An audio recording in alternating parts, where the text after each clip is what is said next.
అందరికీ నమస్కారం అండి. ఈరోజు వీడియోలో అత్యంత శక్తివంతమైన ఆదివారంతో కూడిన అమావాస్య అయితే రాబోతుందండి. అమావాస్య రోజున మన ఇంట్లోని అతి సులువుగా చేసుకునే పరిహారాల గురించి ఈ వీడియోలో తెలియజేస్తాండి. అందరూ కూడా నెగిటివ్ ఎనర్జీతో బాధపడుతూ ఉంటారు, నరఘోషతో బాధపడుతూ ఉంటారు. ఎదుటివారు మనల్ని చూసి ఈర్ష్యపడుతున్నారు, నరదృష్టి తగిలింది అనుకుంటూ ఉంటాము. ఇలాంటప్పుడు మనం ఆదివారం నాడు చిన్న చిన్న పరిహారాలు చేసుకుంటే వాటి నుండి ఉపశమనం అయితే కలుగుతుందండి అని నమ్మకము. ఇంకా ఆదివారం నాడు అమావాస్య తిథి ఉంటే ఇంకా శక్తివంతమైన రోజుగా పరిగణిస్తాము. నరదిష్టికి నాపరాయణ కరిగిపోతుందని ఒక సామెత అయితే మన పూర్వకాలం నుండి అయితే ఉందండి. అయితే ఈ అమావాస్య వచ్చి మనకి ఈ ఏప్రిల్ నెలలో ఎప్పుడు వచ్చిందో తెలియజేస్తాను. ఇంకా ఈ అమావాస్య కాదండి, మనం ప్రతి నెలలో వచ్చే అమావాస్య రోజైనా మనం ఈ పరిహారాలు అయితే చేసుకోవచ్చు. ఇంకా ఈ ఏప్రిల్ నెలలో ప్రత్యేకంగా అమావాస్య ఆదివారం రోజు వచ్చిందండి. ఇంకా చాలా విశేషమైన శక్తివంతమైన అమావాస్య అండి.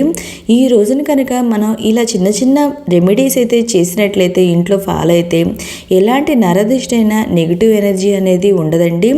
ఇంకా ఈ అమావాస్య తిథి ఎప్పుడు ప్రారంభమైందో ముందుగా నేను ఇప్పుడే తెలియజేస్తాను అండి.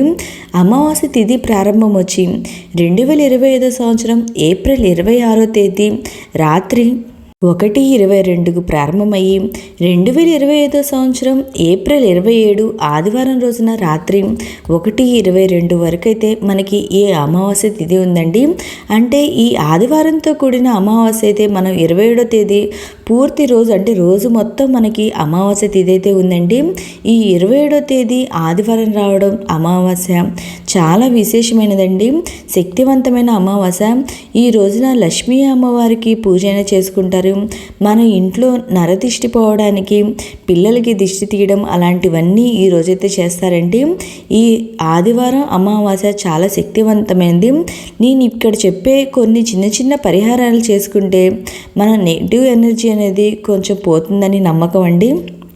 అవేంటో నేను ఇప్పుడు తెలియజేస్తాను. ఆదివారం రోజు చేసే రెమెడీల్లో చాలా ముఖ్యమైనది, ఇంకా తేలికైనది మన ఇంట్లో ఉన్న వాటితోనే చేసుకోవచ్చండి. ఒకటి ఏంటంటే, మనం నిమ్మకాయ ఒకటి తీసుకొని వాటిని 2 బద్దలుగా చేసి ఒక పసుపు కుంకుమలో అని ఆ నిమ్మకాయ బద్దల్ని అద్దేసి ఒకటి పసుపుది ఒకటి కుంకుమగా ఉంచుతామండి.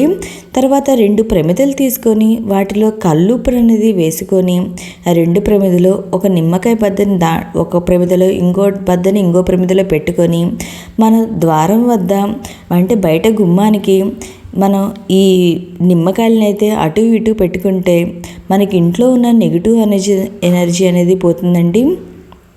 ఉప్పు అనేది అప్పుల బాధ నుండి బయటపడేస్తుందని, నెగిటివ్ ఎనర్జీని పోగొడుతుందని చాలా నమ్మకం అండి. 2 ప్రమిదలు తీసుకొని మనం ఈ కల్లుప్పు అయితే వేసుకొని మనం గుమ్మం బయట మనం ఇలా పెడితే చాలా మంచిదండి. మరొకటి ముఖ్యమైన చాలా శక్తివంతమైన రెమెడీ ఏంటంటే, మనం ఇక్కడ 5 ఎండుమిరపకాయలు తీసుకొని 3 నిమ్మకాయలను తీసుకొని ఒక దారానికి గుచ్చుకొని మన సింహద్వారానికి తగిలించాలి. నిమ్మకాయలు గ్రీన్ కలర్లో ఉండాలండి. ఇవి కట్టుకునే ముందు తప్పనిసరిగా పూజలు అయితే పెట్టుకోండి. మనం ఉదయం పూట లక్ష్మీ అమ్మవారికి పూజ అయితే చేసుకుంటాం కదండి. అమావాస్య రోజున ఆ పూజలు అయితే ఈ నిమ్మకాయల్ని పెట్టుకొని సాయంత్రం వేళలో మనం ఇది గుచ్చుకొని పూజ తర్వాత ఆ నిమ్మకాయలను గుచ్చుకొని ఇంటి గుమ్మానికి కట్టుకోవాలి. ఇంకా షాప్స్ కూడా కట్టుకోవచ్చండి, సాయంత్రం సమయంలో కట్టుకోవాలి.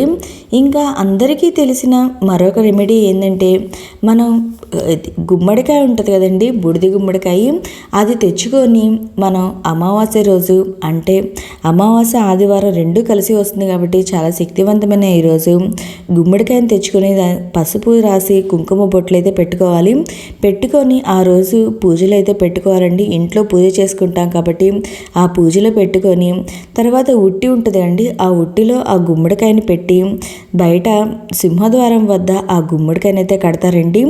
ఇలా మీరు కట్టుకోవడానికి కుదరకపోయినా మనకి దేవాలయాల్లో ఆ రోజున గుమ్మడికాయలు అయితే అమ్ముతారండి. ఆ గుమ్మడికాయలైనా తెచ్చుకొని, పూజ చేసిన గుమ్మడికాయలైనా తెచ్చుకొని మనం ఇంటికి అనేది కట్టుకోవచ్చు. ఒకవేళ మీకు ఈ గుమ్మడికాయలు దొరకలేదు అనుకుంటే మనకి ఎండు కొబ్బరికాయ అయితే ఉంటుందండి. ఎండిపోయిన కొబ్బరికాయ అయితే అమ్ముతారు. ఆ కొబ్బరికాయకైనా మనం ఇలా పసుపు రాసుకొని బొట్లు అనేది పెట్టుకొని ఉదయం పూజలో ఆ దేవుడి దగ్గర పెట్టుకొని ఆ లక్ష్మీ అమ్మవారి దగ్గర పెట్టుకొని సాయంత్రం వేళలో మనం ఆ గుమ్మానికి అయితే కట్టుకోవచ్చండి. ఒకవేళ మీకు అది కూడా దొరకలేదనుకుంటే మనకి కొబ్బరికాయ వస్తుంది కదండి, అది ప్రతి ఇళ్ళల్లో మనకి అందుబాటులో అయితే ఉంటుంది కొబ్బరికాయ అనేది.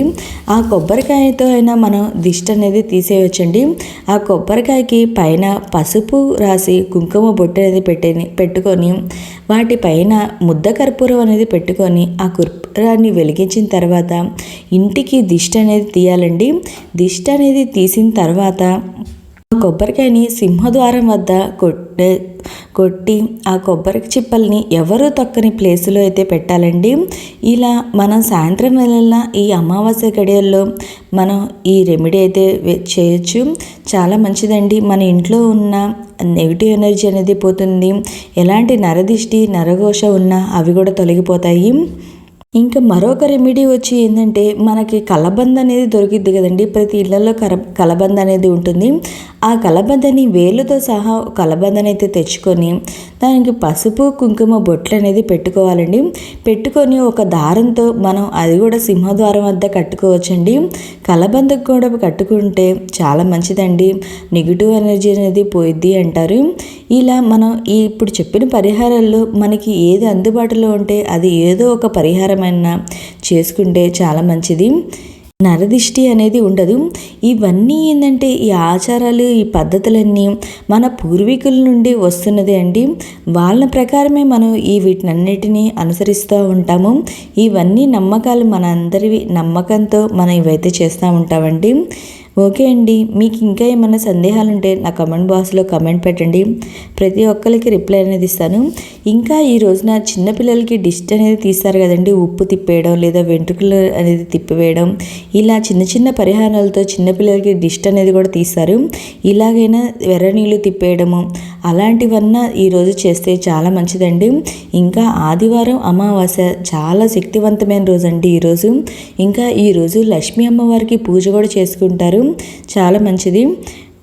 ఓకే అండి, మీకు ఈ వీడియో నచ్చినట్లయితే లైక్ చేయండి, మీ ఫ్రెండ్స్ అండ్ ఫ్యామిలీ మెంబర్కి షేర్ చేయండి. Thank you for watching.